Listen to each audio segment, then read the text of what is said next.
Seja muito bem-vindo ao Café com o Padre. Eu sou o Padre Alisson e esse é o nosso café. E hoje temos a alegria de receber um convidado ilustre, muito importante para Mato Grosso do Sul, para Campo Grande especialmente, Dom Vitório Pavanello, que neste ano de 2026 completou 90 anos de vida, e é claro que nós não poderíamos perder a oportunidade de tê-lo aqui conosco no Café com o Padre, tomar um café aqui com a gente. Então, Dom Vitório dispensa comentários, mas vamos apresentá-lo, já que o público conhece, mas talvez não conheça pormenorizadamente, né? Nosso convidado, Dom Vitório, nasceu em Miradouro, distrito de Presidente Getúlio, no estado de Santa Catarina, em 20 de janeiro de 1936. Sexto irmão, né? Foi ordenado sacerdote no dia 31 de julho de 1966. Neste ano completa 60 anos de padre. Foi nomeado bispo e posteriormente arcebispo de Campo Grande, onde serviu por muitos anos como pastor da Arquidiocese de Campo Grande. Recebeu a ordenação episcopal no dia 31 de janeiro de 1982, cujo lema é Pro Ovibus Mei, dar a vida pelas minhas ovelhas. De fato, Dom Vitório é isso que tem feito, né, nesses 90 anos de vida e 60 anos de sacerdócio. Este é um ano importante para a vida de Dom Vitório, não só para ele, mas também, claro, para cada um de nós, enquanto Arquidiocese de Campo Grande, enquanto fiéis dessa parcela do rebanho. Então, Dom Vitório completou neste ano 90 anos e é uma grande alegria e satisfação tê-lo aqui conosco, Dom Vitório. 90 anos de vida doada pelas ovelhas. Seja bem-vindo, Dom Vitório. Muito obrigado. Dom Vitório, para começarmos esta conversa e tomarmos um café com açúcar e sem açúcar, né? Mas vamos adoçar essa nossa conversa. Dom Vitório, eu vou fazendo algumas perguntas e o senhor vai, conversando, a gente vai conversando aqui, batendo um papo a respeito dessa vida doada do senhor, mais de 90 anos aí, 90 anos como 90 anos de vida, né, doada por nossa diocese. Dom Vitório, como foi sua infância? Como era Dom Vitório pequeno, há 90 anos, há 89 anos atrás? Como se desenvolveu a sua infância? Ora, a minha infância, posso dizer, foi uma infância normal, sem atos extraordinários. Dentro da minha família, até que eu era bonzinho. Era o sexto da família, não me sentia muito amado. Era como que o sanduíche, porque os mais velhos me pressionavam para trabalhar, fazer certas coisas que ele não fazia, e os mais novos me queimavam junto do pai quando eu fazia alguma arte. Mas sabia superar tudo isso com muita normalidade. Depois, na minha infância, assim, lógico, na escola, comecei a ir à escola com 8 anos, e lógico, eu tinha meus companheiros, e nem todos eram farinha de fazer hóstia, então eu fiquei bastante também influenciado pelo comportamento deles, pela linguagem, modos, então também posso dizer que não era assim tão santinho junto deles, até uns eram luteranos, éramos amigos, mas não tinha assim um testemunho de fé que eu procurava viver em casa. E assim fui vivendo até os 9 anos. Os 9 anos, então, fui chamado, aliás, fui me preparando para fazer a primeira comunhão eucarística. E era o padre Aldolino que devia vir nos confessar. Era até durante a semana. E o padre Aldolino, não sei por que carga d'água, não pôde vir. Padre Aldovino Gesser, não? Que era o pároco, muito querido. Ele então mandou um frade chamado Frei Bonifácio, muito gordo, que quando a gente viu, a gente até levou um susto, né? Foi bem com ele, então a gente foi se confessar. Eu até, com muita ingenuidade, com meu amigo chamado Juvenal, ou afetivamente era o Bubi, então a gente foi até se preparando como se confessar, louvado seja nosso Senhor Jesus Cristo, é a primeira vez, os meus pecados são esses. Então estava tudo dentro de uma formalidade. E quando chegou a minha vez lá para me confessar, o Frei Bonifácio, menina, vai comer, conta lá os seus pecados. Também deu um branco. Rompia o esquema, né? Não tinha mais nada. Aí eu fiquei abobado. Aí não sai mais nada. Aí o padre fez algumas perguntas, nem entendi as perguntas. Aí também ele me deu absolvição e, né, sim, não, sim, sempre, né? Aí ele me deu absolvição, eu fiz uma confissão mal feita. E agora? Agora eu lembrei que eu tinha um irmão no seminário. Disse, agora, pelo jeito, eu acho que eu vou também entrar no seminário para ser padre, para ver se eu conserto a minha confissão. Foi assim. A minha vocação brotou desse trauma que eu tive com a minha primeira confissão, né? Então, no dia seguinte, fiz a primeira comunhão, já não me lembrava mais do problema da confissão. Foi um dia de semana, mas foi um dia muito assim, santo. Em casa teve um almoço um pouco distinto. Depois, durante o dia, não trabalhei, fiquei assim, visitando até a minha madrinha. À noite fizeram lá um chá com café com meu padrinho, minha madrinha, ganhei os presentes e ficou isso. Mas ficou agora aquele problema, eu tenho que consertar a minha vida. Uma criança normal. Normal, mas aí foi. E nunca pensava em ser padre. Até meu irmão estava, não, ele vai, mas eu quero ficar na minha vida, né? Pois bem, mas com esta situação eu vi que eu precisava renegociar com Deus a minha vida futura. Já pensei na minha salvação. Depois, então, foi me desenvolvendo, fui para a escola com 8 anos, já tinha 9, no segundo ano primário, depois eu fui 3º e 4º, e chegou um dia, eu fui falar para o meu pai, pai, eu acho que eu vou estudar para padre. Ele disse, não, você não dá nada. Meu pai não me... Foi falar com a minha mãe também, seria bom, mas ficou por isso. Mas a família... O meu irmão, não, a família religiosa. Não, é religiosa, sim, nós rezávamos muito. O meu irmão mais velho, não, mãe, deixa ele ir que em 15 dias está de volta. Aí posso dizer, foi o mais belo desafio que eu vi para eu poder afrontar. Minha irmã também, mãe, ele não vai dar nada. Mas ficou assim, mas eu falei com o meu catequista, não, nós precisamos de padre. Depois também falei com o professor da minha escola, ele ficou muito contente, eu já estava com 10 anos, 11 anos, e ele então me deu livros, até gramática de língua portuguesa, para estudar melhor e assim por diante. Nunca encontrei tanto estímulo para viver a minha vocação como no meu professor Graciano Menelli, né? E até eu dizia mais tarde, quando eu ficar padre, eu quero o Graciano lá no primeiro banco para agradecer o estímulo que ele... Porque em casa não encontrei tanto quanto ele, não encontrei hostilidade, mas também não encontrei assim, né? Não. E também dos outros, do meu catequista, sim, né? Ele tinha pai de 17 filhos, dos quais 2 freiras e um padre que faleceu há pouco tempo, o padre Ivo Puffo. Então, até depois, aos 9 anos, também veio o bispo para crismar e eu aproveitei também, aproveitou, né? Meu catequista foi o meu padrinho de crisma, Hermínio Puffo. Assim foi. Entrei no seminário, no aspirantado salesiano em Ascurra, Santa Catarina, com 13 anos.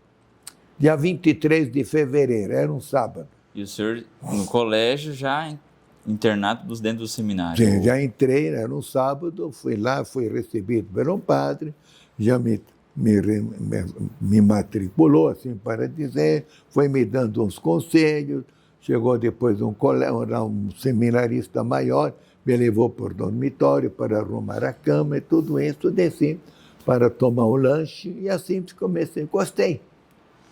Eu gostei, a novidade, assim, muita alegria, já me colocaram na fila dos maiores, e assim por diante. Éramos 230 já naquele ano. Porém, para fazer o 4º ano primário, chamado pré-admissão. Aí eu fiz o pré-admissão com 13 anos, fiz depois o admissão com 14, primeiro ano ginasial com 15, segundo ano ginasial com 16. Aí, quando terminei o segundo ano ginasial, fui transferido para São Paulo, no nosso seminário, o Aspirantado de Lavrinhas, que era tido como modelo de seminário. Aí fui lá para fazer, com 17 anos, fiz o terceiro ano ginasial, o quarto ano, depois mais um quinto lá de preparação para o noviciado.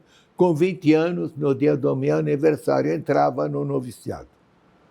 Então, em 1967, 66, eu começava o meu noviciado, né? Tá certo? Daí foi começando. No noviciado já não é mais momento de discernir a vocação. Bom, o seminário é isso, a gente chega, o noviciado agora é aprofundar as motivações do chamado. Dentro desse processo da vida religiosa, o que mais impactou o senhor no processo inicial? No meu processo inicial, primeiramente, eu queria era resolver o meu problema de consciência. Lógico que depois, aos 15 anos, eu fiz uma bela confissão geral, e aí também coloquei tudo em dia, disse, agora, então, estou bem. Porém, não quero voltar para casa, eu quero dar a vida agora pela causa de Jesus, de nós, da igreja. Né? A vida salesiana era todo aquele movimento de mortificações dos olhos, de disciplina da vontade, e antes morrer que pecar. Então a gente vivia toda essa espiritualidade. Não? Todo dia nós tínhamos a missa diária, de manhã cedo, tá certo? Descíamos do dormitório e já íamos para a capela, depois íamos para o café, logo em seguida chamadas ocupações, aí entramos no estudo para se preparar para as aulas, 1h30 de estudo. Aí, no período da manhã e à tarde também aula, né? Então era assim a vida. Então eu gostava muito. Gostava muito porque da noite havia sempre chamada a hora da bênção do Santíssimo, né? Que hoje é a adoração. Então eu sempre gostava de bater o sino, eu já aproveitava no tempo em que era para ficar se preparando para a fila, eu já estava na capela, eu gostava de ler Vida de Santos. Então eu posso dizer que nos 4 anos que eu fiquei em Ascurra, eu li muita Vida de Santos naqueles 20, 30 minutos de espera, gostava de ler. Lia Dom Bosco, li o Domingo Sávio, li uma vida do Orione, imagina, na época de São Camilo de Lely, desse beato, do venerável Padre Anchieta, e outra história de juventude. Olha, posso dizer que me fez muito bem. Posso dizer que foi a mais bela escola de motivação da minha vocação. Foi quase o mesmo caminho de Santo Inácio, leu tanto a vida do santo que virou santo. Exatamente, ele me estimulou muito. Nós, na época, não tínhamos Bíblia. Não, a Bíblia na época era até proibido ter, né? Então, primeiro era toda em latim, né? Então, para dizer, mas tínhamos a história sagrada, então eu lia muito a história sagrada. E depois também fomos aprendendo, já na admissão, já começamos a estudar latim, né? Latim, depois, no primeiro ano ginasial, já português, latim, uma lógica aritmética, matemática, geografia, história, e no primeiro ano ginasial já francês, no segundo ano ginasial também francês, latim, português e inglês. Então já começamos cada ano, né? E no terceiro ano ginasial já em Lavrinha, todas essas matérias, mais o grego e o italiano. Então a gente tinha que avançar. Então as aulas eram muito fortes, assim, né? E quem dava aula sempre foram salesianos, padres ou então chamados clérigos, né? Que estavam fazendo o tirocínio como chama, de maturidade pedagógica, né? Então era assim. E eu gostei muito, posso dizer. Em Lavrinha já não tinha essa facilidade de ir à capela e ler, mas eu pedi a licença ao meu superior para eu ter ao menos 20 minutos todo dia, no começo do estudo da noite, ler uma vida de santo, porque tudo era uma disciplina, né? Então, mas eles me deram, então eu fui colhendo bastante vida. E também comecei a gostar, já podia, como eu conhecia bastante a língua italiana, então eu lia muita literatura italiana, né? Qual então, santo mais chamou a atenção do senhor, já que o senhor agora, o que vamos dizer assim, o que me deu muita alegria foi espírito de família nos meus primeiros 4 anos. Por exemplo, o próprio padre diretor, o padre conselheiro, assim chamado, os assistentes, todos brincávamos juntos, né? Naqueles brinquedos chamados gerais, bola envenenada, estafeta, não sei, corríamos todos juntos. Eles estavam participando conosco. Então era uma família, né? Então eu gostei muito, a gente tinha muito essa liberdade de sentir-se bem com eles. E também era uma atitude bonita que lá em Ascurra eu vivi e até marcou muito, porque um dia, que era assim, se você cometesse alguma infração meia assim, um pouco grave, você tinha que fazer um castigo chamado uma cópia da Divina Providência. Não era pequena. Mas acontece que lá naquele tempo não havia as canetas como hoje, era tudo aquele tinteiro, né, com tinta, e tinha que levar. Se caísse uma gota de tinta no chão, tinha que limpar e fazer como chama, o castigo de copiar a Divina Providência. Mas nesse ínter, estava no 2º ano ginasial, eu estava para prestar exame lá, o nosso grupo de exame de latim, e se eu fizesse o exame de latim, deixava de fazer a cópia da Divina Providência. Se fizesse, não me preparava para o latim. Aí foi falar com meu padre chamado conselheiro, o padre Francisco Costa, diz, olha, seu padre, o senhor me deixa fazer a cópia, o castigo depois? Depois eu faço, porque ele diz, não, está tudo perdoado, só cuida de não derramar. Mas eu achei tão bonita a atitude dele me perdoar o castigo, para eu poder estudar bem o latim, tanto assim que depois eu tive êxito na prova, tudo. Eu disse, quando eu for padre, salesiano padre, eu quero ser o padre Francisco, padre da disciplina, mas da misericórdia, do perdão e do estímulo para a gente. Então, ele marcou para mim, eu posso dizer, o padre Francisco foi a marca que como dizer, né, pintou assim, né, do meu modo de ser no futuro, ser um padre de perdão, de estímulo, de nada de ficar cobrando as coisas do passado.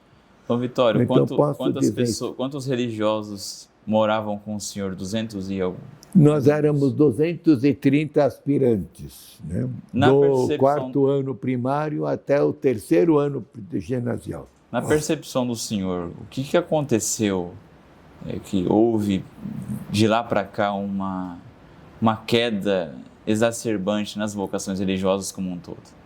Bom, primeiramente nós temos que ver que as vocações lá da região, como até vamos dizer antes do Vaticano II, as vocações brotavam do mundo rural. Na época não havia escolas nos municípios, assim, era só curso, como chama o grupo escolar, né? Formava até o 4º ano primário. Algumas faziam um pouco colegial. É chamado escolas agrícolas? Né? Na escola, não, simplesmente a escola, né? Tá bom? Tá certo? Então, quer dizer, o único lugar onde você podia continuar a formação era no seminário.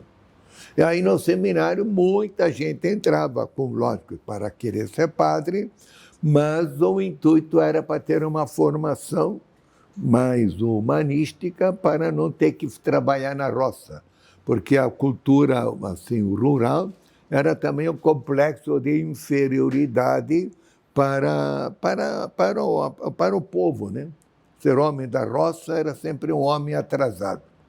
Então, estudar era sempre um desenvolvimento para depois não ter que ficar na roça. Tanto assim que meu pai também, na ignorância dele, ele falou, filho, Se é para você, vai para você. Não é para ficar padre, ao menos fique até o fim dos estudos, para você não ter que trabalhar na roça. Entendeu? Lógico que depois a gente não foi atrás disso. A minha vocação foi para ser padre. Então, muitos iam para o seminário não porque tivessem vocação, Não, mas porque queriam ter um futuro. Um futuro, aí também, lógico, tinha uma vocação, mas também não vinha depois no processo do desenvolvimento da sua vida afetiva também, que não era essa a vocação. E também faltava, pelo número, também um número proporcional de educadores. Nós tínhamos o diretor, o prefeito, o conselheiro, o catequista, 2 confessores, tempo full time para nós, né? E depois 4 assistentes clérigos, né? Tá certo? 2 para cada divisão. Então nós tínhamos um bom grupo. Também em Lavrinhas, a mesma coisa. Então, para dizer agora, como se você queria, você tinha todos os meios para crescer. Então, eu sempre quis ser padre, né? Tá certo? Só até um dia, quando eu me vi assim, fui até na capela, era um sábado à tarde, lá pelas 4h30, 5h, agradecendo até uma conversa que eu tive com o diretor. Eu disse, Jesus, hoje eu quero te dizer que eu vou ser padre. E salesianos, agora, se tu não queres, faze com que o meu confessor, os meus formadores, me diga em teu nome que tu não me queres ser, que eu seja padre. Aí eu saio. Se não falarem, eu quero ir para frente. Não quero dar o braço a torcer. E mantive essa palavra. Mais tarde rezava até para que eles dissessem que eu não tinha vocação. Mas à medida que eu me abri, eu disse, não, você tem todos os sinais para ser um sacerdote, um salesiano, padre. Então, se eu tenho que cumprir com a palavra que prometi a Jesus. E já passou alguma vez, nesse período, na mente do senhor, em deixar de ser religioso, sacerdote? Olha, como aspirante, eu rezava para que eles me dissessem.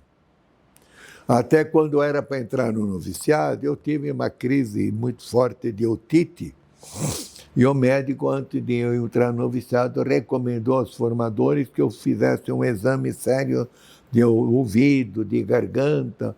Também eu não enxergava de um olho, então me mandaram lá no instituto chamado Bournier de Campinas.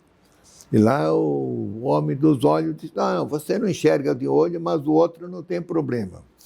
Tá certo? Segundo a garganta também, agora o otorrino, ele disse, não, você não vai dar para, você vai ser um surdo precoce, você tem muitas cicatrizes no ouvido, né? Tanto assim que ele achava que o meu ouvido direito, de fato, sempre tive problema no meu ouvido direito, né? Então eu pedi, olha, então faça uma carta aí, dê lá um diagnóstico de que eu vou ser surdo, né? Tá bom? Porque ele achou que Então ele fez. E então, quando eu cheguei em casa, eu entreguei para o padre diretor, e já veio o padre conselheiro, que era aquele que preparava as coisas, para me veio falar, olha, Vitório, Deus salve, não sei você. Não, eu quero ser salesiano, mas quero fazer a vontade de Deus. Mas parece que o médico falou que você acha que não tem a saúde suficiente, você não tem culpa, vamos então, vou despedir você. Eu estava até contente, já que não tá bom, já que não é por minha culpa, né? Estava bem. Mas aí, no dia seguinte, aparece o tal do padre inspetor, chamado Antônio Barbosa, tá certo? E ele, então, levaram o diagnóstico para ele, e ele falou, não, vamos deixar para frente, se um dia ele ficar surdo, nós vamos mandar embora. Nunca mais teve dor de ouvido. Temos probleminhas assim. Agora, ultimamente, fiz uma cirurgia aqui na cabeça e acabou. Entendeu? Então, nunca mais.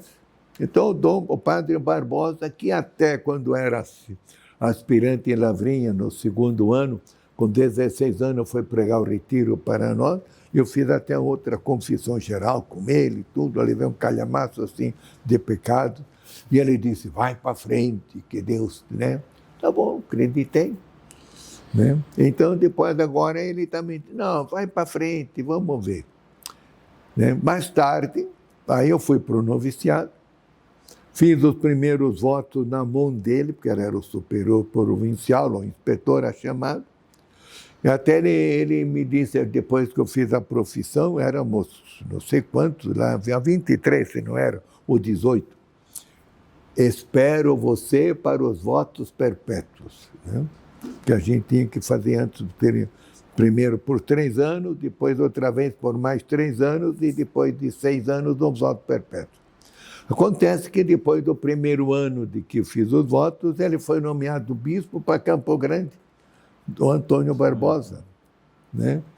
Tá certo? Então, e aí ele vinha para cá e eu fui continuando com outros meus superiores.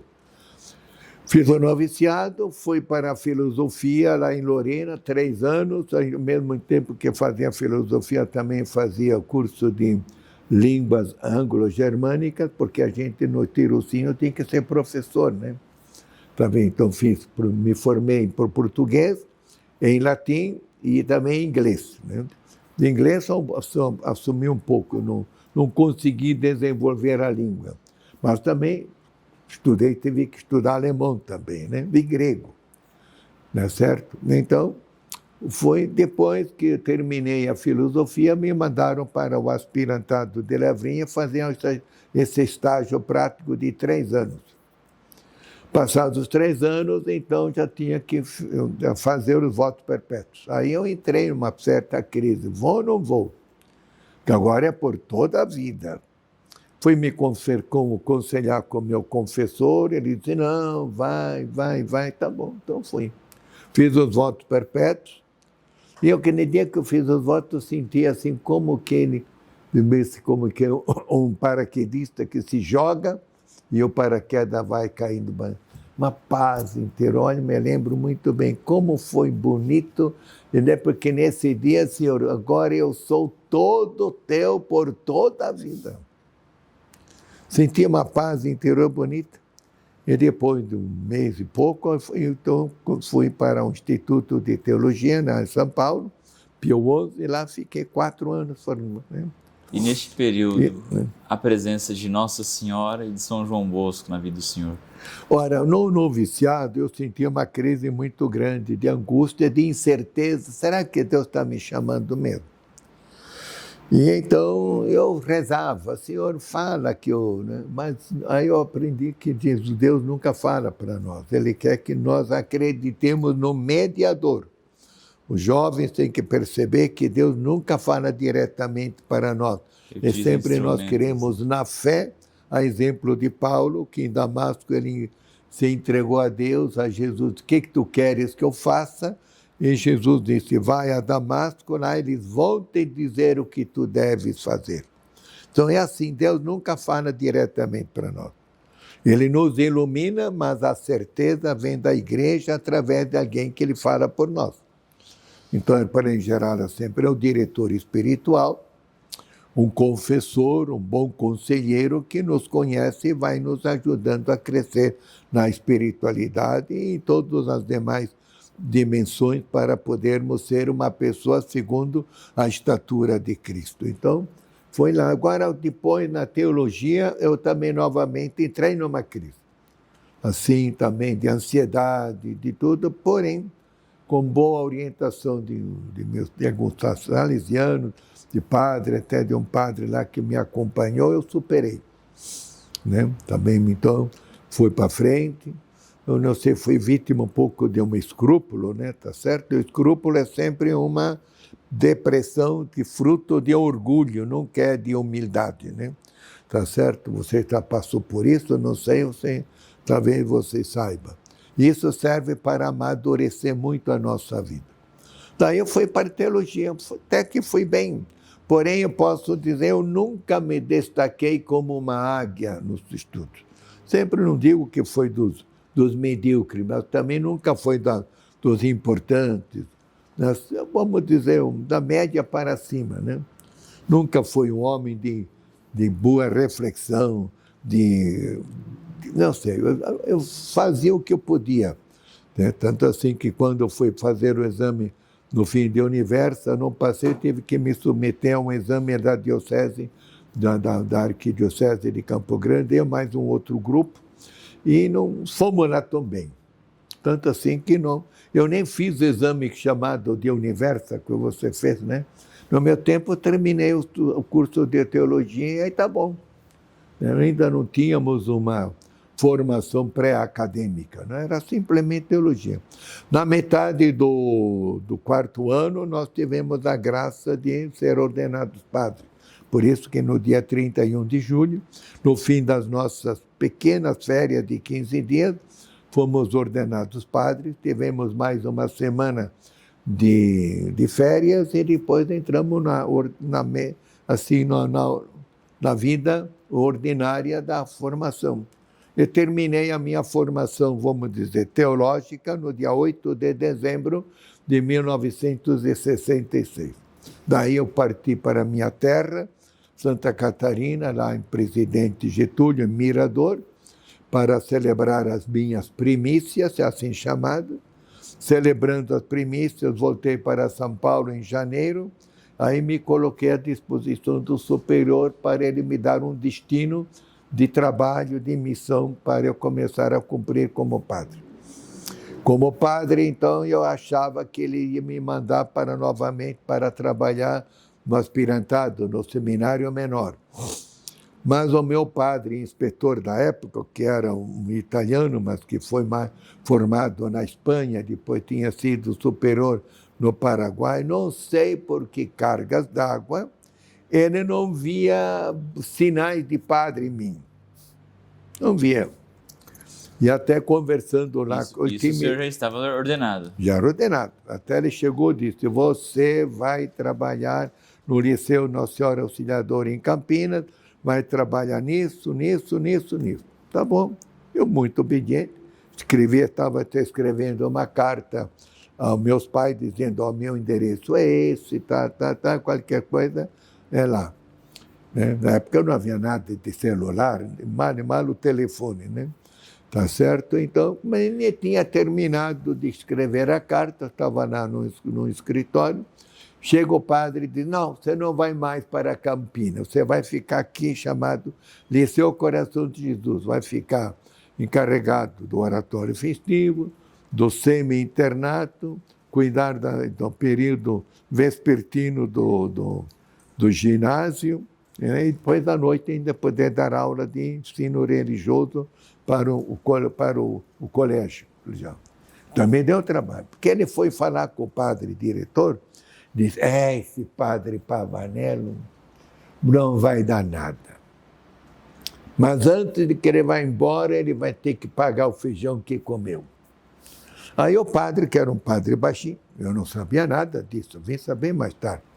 Ele disse, padre inspetor, deixa comigo que eu vou me encarregar dele pagar bem o feijão. Ah, então fica com você.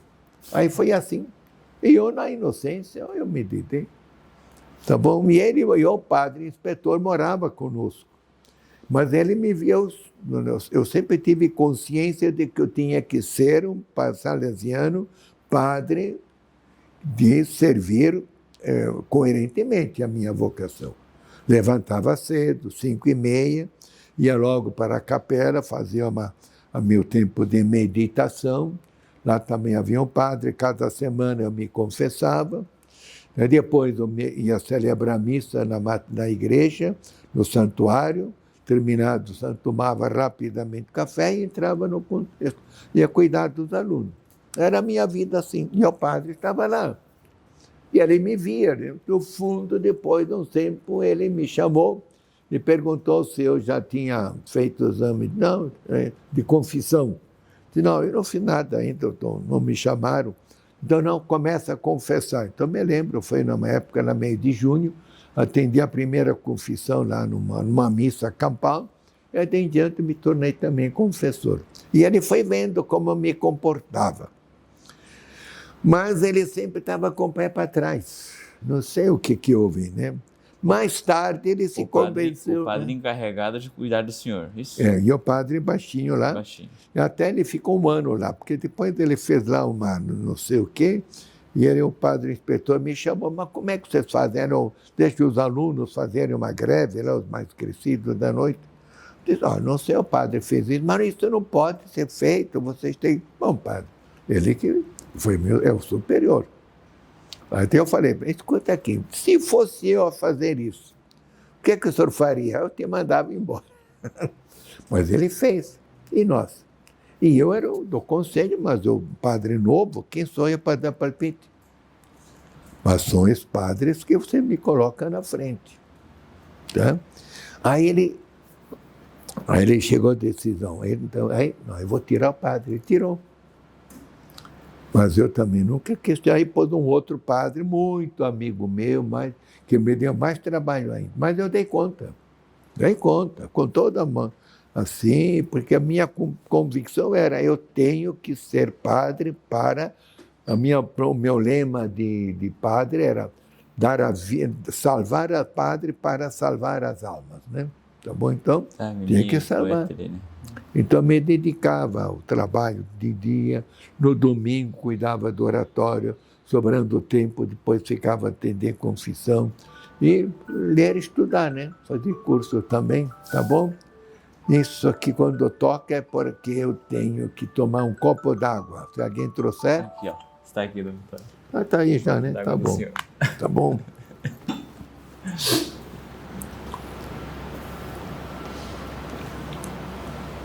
Então, a minha vida foi assim. Depois de 2 anos, 3 anos, ele viu que não era aquilo que ele pensava.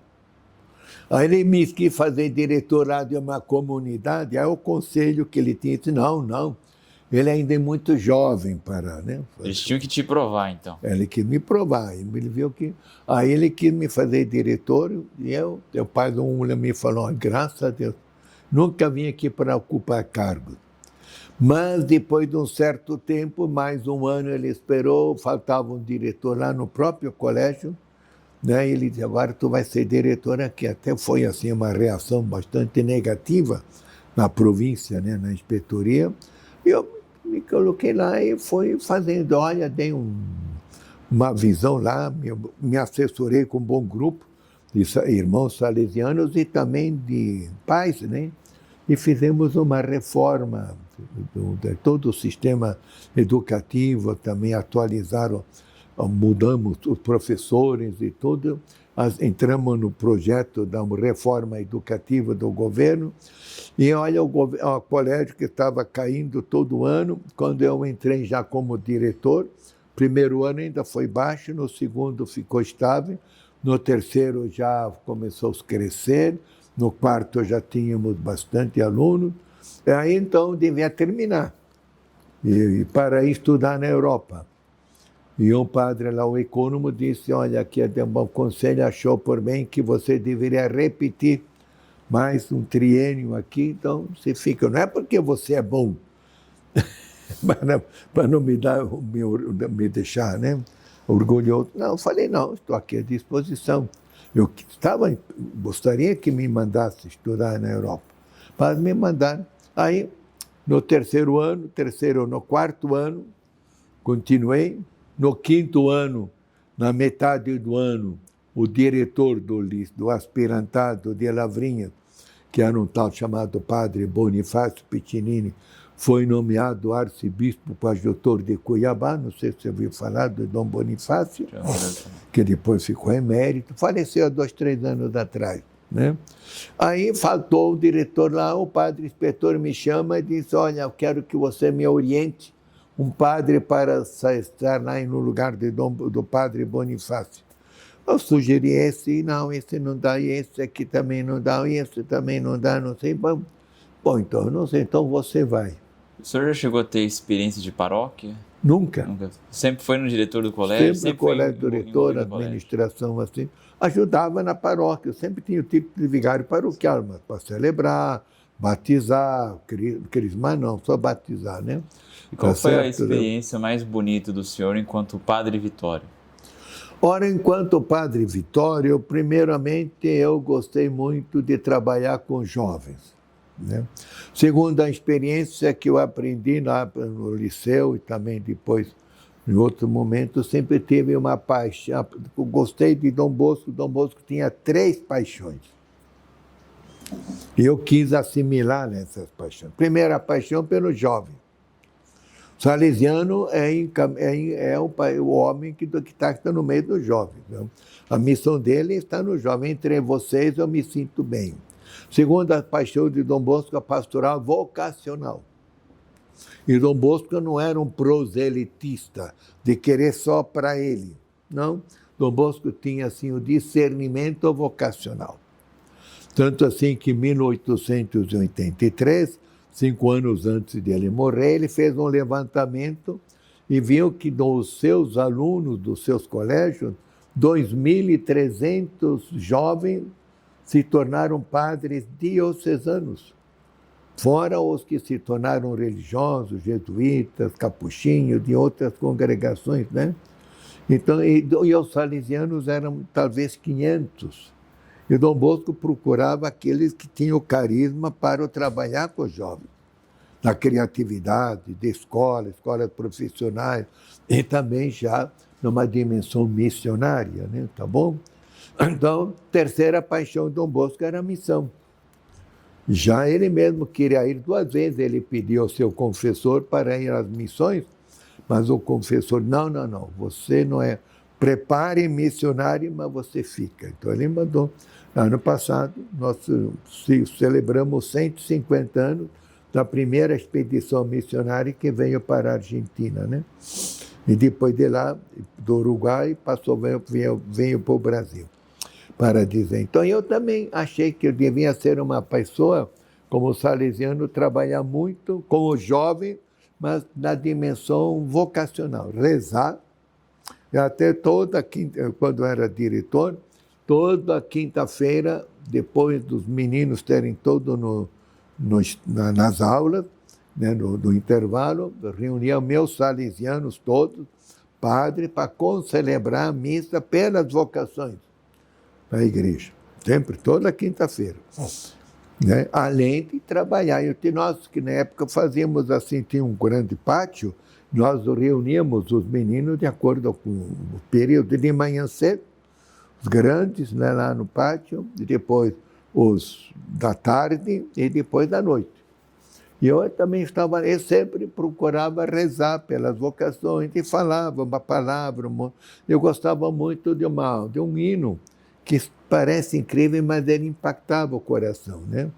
O Senhor me chamou a trabalhar, a messe grande a ceifar, o Senhor me chamou, Senhor, aqui estou.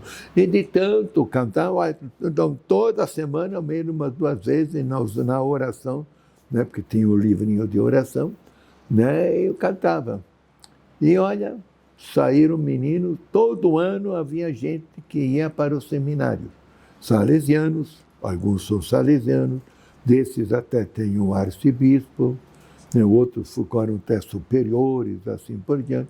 Um se tornou abade, que ainda está lá, o abade do Mosteiro da Ressurreição de Ponta Grossa, foi meu aluno, Dom André. Se um dia você for lá, pergunta para ele, tá certo? Um verdadeiro promotor vocacional. Lógico, depois até outros padres diocesanos. Um dia eu entrei lá no liceu, e estava saindo, e era bispo, e o padre nem sabia que era bispo. Ô, padre Pavanello, de tanto o senhor cantar, o senhor me chamou, agora eu sou padre. Então, posso dizer que a minha grande alegria no meu tempo de diretor do Liceu Coração de Jesus foi sempre essa beleza de despertar vocações, né?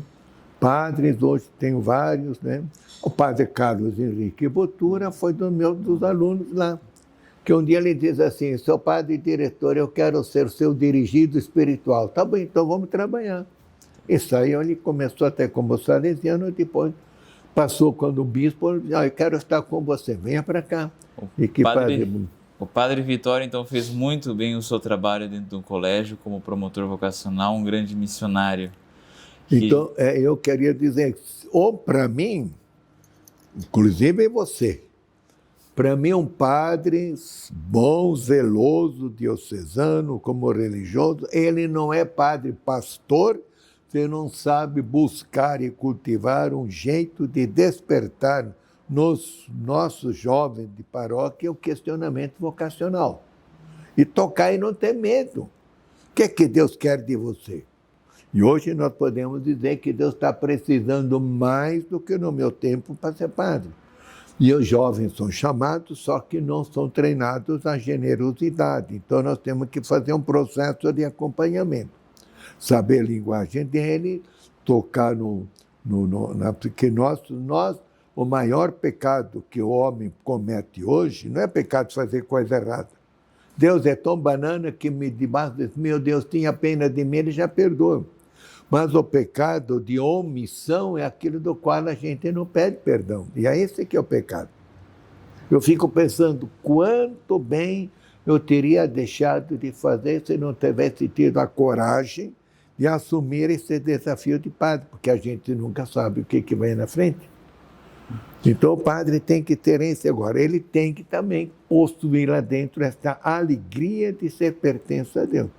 Veja você ser isso também, tá bom? Bom, Vitório, na tua experiência acompanhando os jovens na época de colégio e vendo os jovens dessa nova geração, o que o senhor deixaria de mensagem para esses jovens da nova geração? Porque nós temos presenciado, sobretudo, por parte dos jovens dessa geração, uma falta de sentido, uma perca de esperança, uma vida um pouco mais triste. Que mensagem o senhor deixaria para a juventude? Eu teria que colocar a mensagem clara de Jesus ao jovem rico. Rico é todo aquele que está apegado a si. Não é o rico só de dinheiro, pegado às suas ideias, pegado aos seus projetos, pegado aos seus pontos de vista, e eu tenho que saber me desprender para fazer o que Deus quer. Vai, vende tudo o que tens, dá aos pobres, porque nós temos que colocar-nos sempre numa solidariedade aos demais. Vem e segue-me. Então eu tenho que me despojar das minhas ideias, dos meus prazeres, dos meus projetos futuros, até da minha notoriedade de ser importante ou não. Eu tenho que deixar tudo isso para seguir Jesus. Feito esse passo, a gente vê como valeu a pena. É preciso ter essa coragem. Hoje em dia, nós somos jovens de sentimento. E o sentimento não é virtude. É um perigo, porque o sentimento é nem uma nuvem no céu. Hoje ela está aí, até protegendo-nos do sol. Mas logo ela desaparece e eu fico numa aridez. Não, eu tenho que ter uma convicção de que eu tenho um projeto de vida a realizar para o bem dos outros. Então, isso é o que eu tenho que fazer. E se a gente souber falar, as coisas pegam. Agora, é preciso que todos trabalhem. Eu fiquei contente em ver que dos 12 meninos que nós temos aí no propedêutico, todos vieram de uma paróquia. Não sei se da sua também veio ou não, né? Ainda não. Você vai trabalhar nisso. E o padre não pode ser um fazedor, o padre tem que ser um pastor. O pastor dialoga, o pastor está com a velha, o pastor questiona, o pastor mostra. E o primeiro testemunho de convicção, de vocação, é a nossa alegria de pertença a Deus. Não tem outra. Bom, se Vitória, você é homem feliz porque você é padre, porque você se sente amado por Deus, se você é assim porque Deus lhe deu desafios, não? Porque Deus nunca nos deixa na tranquilidade. Não. Sempre com o cinto apertado. Esta alegria nós temos que saber transmitir. Deus me ama e confia. Como digo, eu não sou importante porque sou bispo. Eu sou importante porque Deus depositou uma confiança em mim. O núncio apostólico é uma pessoa importante, ele é arcebispo como qualquer outro. Por que ele tem uma projeção maior? Porque ele é a pessoa do Papa aqui entre nós. A confiança do Papa depositada no ofício que ele vai ter que desempenhar. Assim também eu não estou desempenhando algo que eu quero, mas o que Deus quer. Isso que é bonito. Isso que o jovem tem que saber, que ele vai ser um instrumento de bem, como Jesus faria, ele que passou fazendo bem. Falo bem? Perfeitamente. Por falar em núncio apostólico, como que o núncio apostólico descobriu o Padre Vitório e como o caminho do Padre Vitório se cruzou novamente com o caminho do então Padre Antônio Barbosa, que se tornou Bom, então é o Antônio seguinte, acontece que para formar um padre, o núncio apostólico escreve cartas aos bispos. Não sei se você já ganhou alguma carta, não sei, um dia pode ganhar, diz, Alisson, nós estamos querendo padres para serem bispos. Você conhece algum que pode ser? Então você dá, olha, eu acho que o padre fulano, Pafúncio, não sei quem, tem qualidade por isso, por isso, por isso. E coloca algumas pessoas que eu conheço. Manda para lá. Então, dentro daquele, bom, então vou lá, o Pafúncio recebeu, mas então quem é Pafúncio? Vamos conversar, aqueles que conhecem. Assim foi feito comigo. Alguém apresentou meu nome ao núncio. Não sei se foi o bispo de Lorena ou o bispo de São Carlos, que me conheciam. Perguntaram, você tem algum padre? Eu também tenho um padre religioso para alguma diocese, assim. Aí, eu conheço o padre Pavanello. E colocou, olha, ele é padre bom, ele trabalha nisso, ele é assim, meio burrico, mas é não sei o quê. Tá certo? E depois botou lá, olha, outros padres. Infelizmente, de todos que eles colocaram, ninguém falou mal de mim. Aí o núncio, então, faz uma pesquisa, como contei, né? Que um dia ele veio lá, o secretário veio também, e viu que eu era um padre normal. Aí veio uma carta para mim, aí eu respondi. Santo Padre, agradeço a confiança e tudo, porém, não quero lhe dizer que, pelo direito canônico, meu nome não é o mais indicado. Não tenho formação, tenho uma formação acadêmica, não tenho títulos eclesiásticos de pastoral, de catequese, de espiritualidade, de teologia, de direito. Não, eu sou simplesmente um padre que trabalhou com a juventude. Agora me fizeram mestre de noviços e também diretor de um colégio de meninos de rua, onde estou internado, onde eu aprendi a roubar, aprendi a gíria dele, assim, para dizer, né? Para poder me inserir com eles, assim. Eu, no seminário, e como mestre de noviço, também fiquei mais no hiperurânio da espiritualidade. Nunca fui pároco, nunca fiz um processo de matrimônio, fiz um lá também estragado, só celebrei casamento, assim, confissões. Não tenho experiência pastoral nenhuma. Além do mais, eu tenho um olho só, coloquei. Tenho um irmão que foi padre, lá deixou tudo. Eu fui colocando 13 argumentos assim, contrários para... olha, por isso eu não quero assumir uma diocese, que depois a igreja vai lamentar a escolha. Quero deixar claro ao Santo Padre. Por fim, eu fiz voto de obediência, não posso também dizer que não, mas acho que as condições são muito convincentes para que não seja bispo. Mandei a carta. Semana depois, o Papa já me responde, não, confirma a sua nomeação, e dia 9 de dezembro sai a sua proclamação. Quando eu sou proclamado bispo, já deixo de pertencer juridicamente à congregação. O meu superior geral não manda mais em mim. Agora fiquei só do Papa. Porém, carrego ainda os privilégios, para dizer, né? Se eu quero morar um dia numa comunidade salesiana, eles têm que me acolher. Tá bom? Então foi assim. Então eles falaram, e aí fizeram uma síntese. Dá para botar. Vamos botar uma diocesinha lá, que é Corumbá. Me mandaram para lá. E Corumbá é uma diocese original. Quando eu fui lá como bispo, a diocese territorialmente, 63 mil quilômetros. No Pantanal talvez houvesse 15 mil pessoas.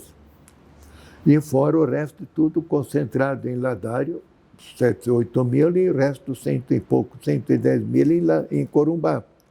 E a diocese dividida em 5 paróquias e meia. Era bispo de lá.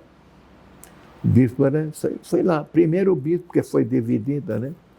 Então, para dizer, se você faz questão, você se sente complexado. Para mim, foi a coisa mais bonita. Porque aí eu pude ser bispo. Lá em Corumbá eu era mais bispo do que agora. Né? Todo mês eu visitava toda a diocese. No mês eu já tinha o meu povo no meu coração e nos meus braços. E eu no coração dele. Como eu era meu lema, dar a vida pelas ovelhas, eu tinha que estar no meio deles. Né? Então, mesmo que eu sou meio tímido, a turma não acredita, mas eu sou muito tímido, mas eu tenho que me colocar no meio desse povo. Então, eu aceitava almoços, festas, tudo assim. Até os palestinos muçulmanos me queriam bem. Eu ia lá nas festas dele, comer o cabrito deles, a ovelha, e era bonito.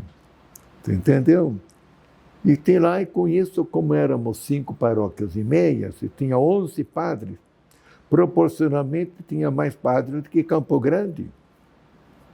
Você sabia? 5 paróquias com 11 padres, né? 2 padres e pouco, tá bem? Então, para dizer, então era muito bom. 3 padres diocesanos, os outros todos salesianos. Então, eu trabalhei, fiz um belo projeto pastoral, vocacional. Primeiro, vocacional, como era a minha paixão. E olha, consegui meus 8 seminaristas maiores, estavam aqui em Campo Grande, e eles já em 2 meses, conseguiam 8 madrinhas para pagar todo o estudo deles. Né? Você entendeu? Belo projeto social. Belo projeto catequético. Quando veio, fizemos um ano inteiro de estudo, depois ainda hoje tem gente na minha tempo lá trabalhando. Qual foi o maior desafio para o senhor enquanto bispo e arcebispo da Arquidiocese de Campo Grande? Ora, o maior desafio para mim é sempre fazer com que o povo se sinta pastoreado pelo padre. E às vezes eu vejo que o padre é mais profissional do que pastor. Então, esse é o desejo de que a gente precisa trabalhar para que o padre se convença que a beleza do nosso ministério é ser presença no meio do povo. Né? O dinheiro vem quando você se coloca à disposição dele. Mas se o cifrão é a prioridade, você fracassa. Tem que trabalhar, lógico, Deus também quer que você seja inteligente. Deus nos fez inteligente para não dar trabalho à tua divina providência. Mas então o desafio foi esse. E tive sorte, quase todo ano eu criava uma paróquia. E todas elas, né, uma outra com maior dificuldade, mas hoje elas estão todas indo bem. Qualquer padre, por mais pobre que seja a paróquia, ele se desenvolve logo se ele sabe ser pastor. E ser pastor, ele tem que ser criativo, né? Fazer a ovelha trabalhar também dentro disso. Então, né, agora, eu também passei por umas calúnias, né, tá certo? Mas eu não tive medo. Diante das calúnias, ok, não deve e não teme. Pode, traz aqui as pessoas. Já tinha sido provado quando padre, né? Agora? Então, provado como padre, agora também não tem problema. Alguém falou, olha, tem uma moça aí que é parecida com você, dizem que ela é sua filha. Traz aqui, vamos fazer DNA. Que agora não trouxeram, tá bom? Então, não sei se era isso que você queria. Sim, perfeito. E agora, como emérito, eu não achei por bem voltar para a minha congregação, embora seria até bom. Mas eu casei com essa igreja. Um anel é um símbolo, embora um casamento é com a igreja, mas ela é para essa. Eu me dedico aqui. Então, eu não me sinto bispo emérito na área administrativa e pastoral. Eu não tenho, eu sou emérito, né? Aliás, não gosto da palavra emérito. Emérito não tem mérito, né? Eu ainda acho que eu sou um pouco, tenho valor, né? Tá certo? E muito. Porém, eu me dedico muito ao aconselhamento e ao confessionário. E à disponibilidade para celebrar, pregar, pregar retiro, tridos, aí por diante. Eu não me pertenço, sou aquilo que eu faço, o que eu posso. Ô Vitório, muitos religiosos foram formados por suas mãos, passaram por suas mãos, receberam de ti a formação, orientação, conselho, confissão, bênção. Inclusive, muitos padres hoje da nossa arquidiocese foram ordenados pelo Senhor. Não só da arquidiocese, mas fora da arquidiocese, como um marco da promoção vocacional e do legado que o Senhor deixa para a arquidiocese de Campo Grande.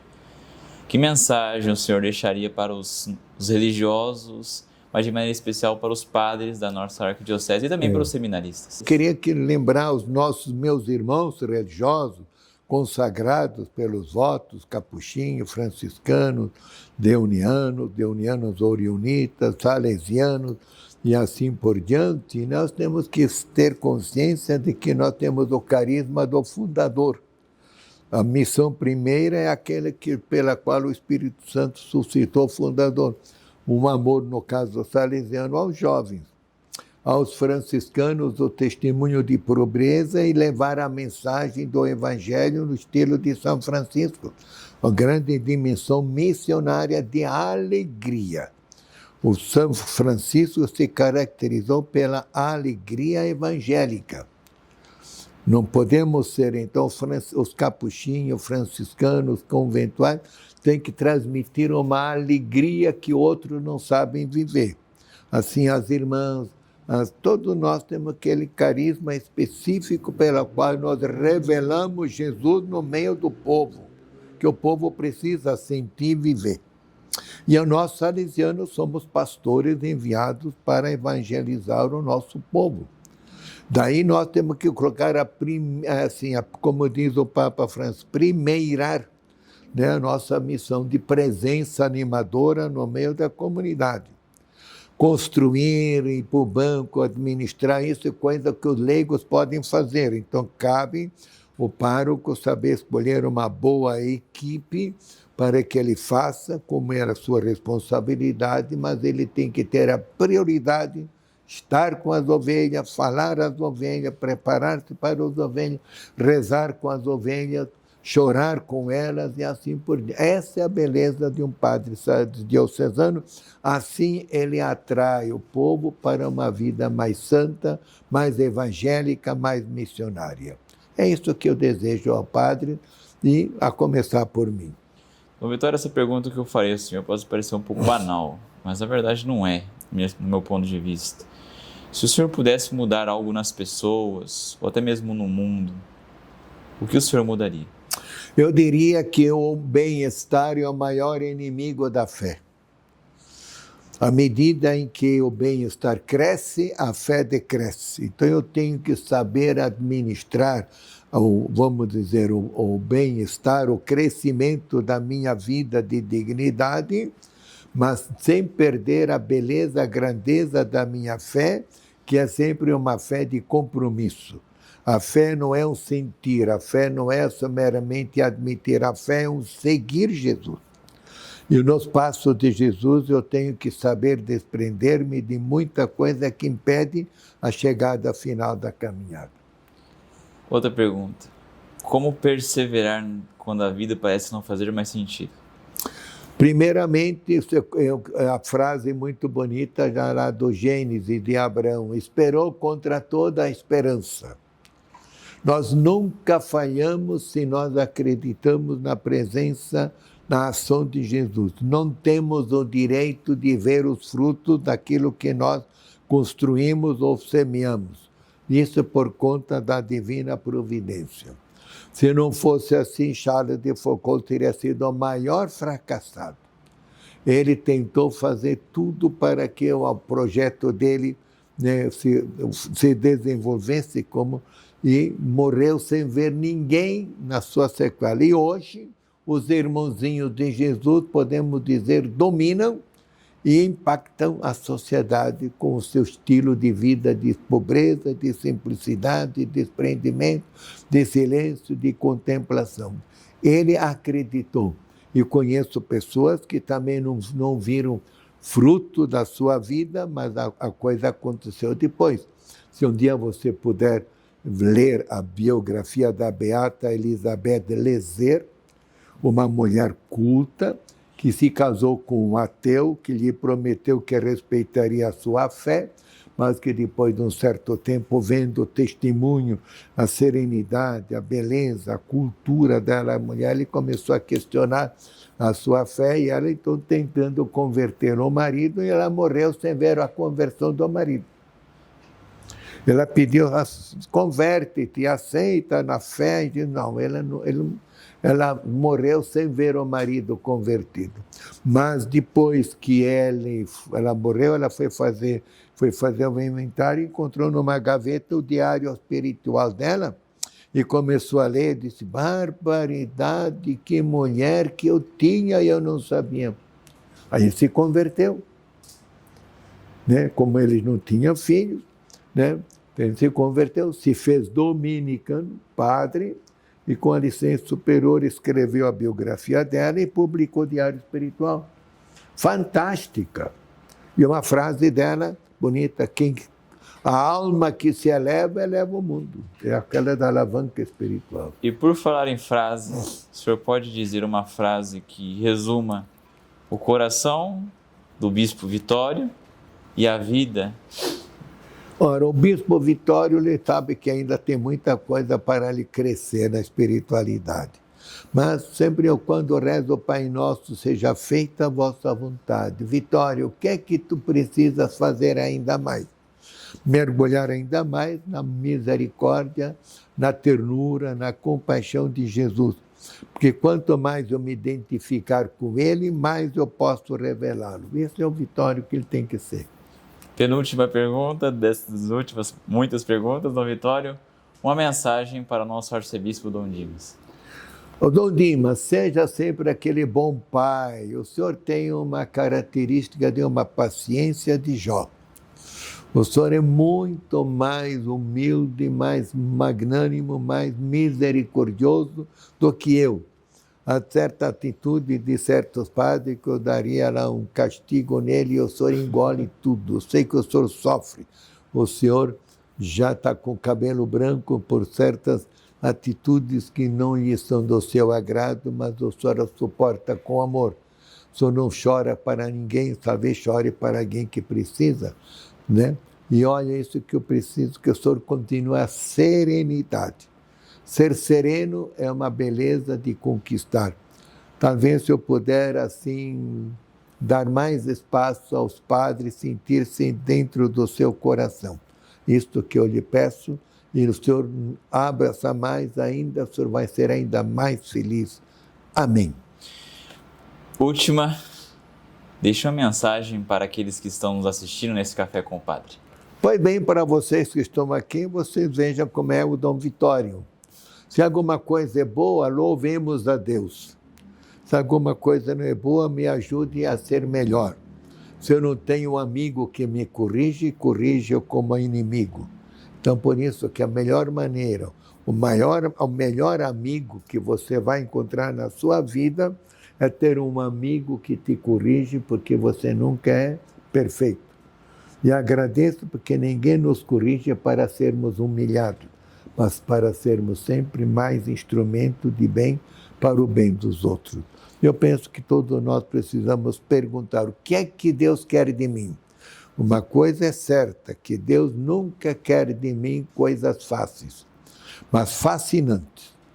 Isso sim, Deus não me chamou para viver em sombra e água fresca e sapatonar. Não, me chamou para eu assumir desafios e realizá-los na medida do possível. E aceitar também fracassos com a mesma naturalidade quando eu encontro um êxito. É isso que eu quero dizer para vocês. Louvado seja Deus, né? Queremos também agradecer, além de agradecermos ao Dom Vitório pela presença, ilustre presença, queremos agradecer também que as pessoas que fizeram com que esse café com o padre, ou o café com o Dom Vitório, se preferirem, fosse possível, né? Casa de Bolos do Belmar Fidalgo, o Old Tênis, Sacratíssimo Coração de Jesus, artigos religiosos e Frejá Participações. Mas de maneira especial, além desses nossos patrocinadores, queremos agradecer mais uma vez, Dom Vitório, muito obrigado. E eu tenho, nós temos, né, um presente especial para o senhor. Muito obrigado pela presença. Não mereço, mas agradeço. Oh! Nossa Senhora de Guadalupe. Meditando. Pena que não... É uma agenda, não, né? É uma agenda. É? É uma agenda. Ah, tá bom. Muito obrigado. Deus abençoe o senhor. Deus lhe pague. Deus lhe pague, você que nos assistiu. E Até o próximo episódio do Café com o Padre. E até a próxima, espero por você.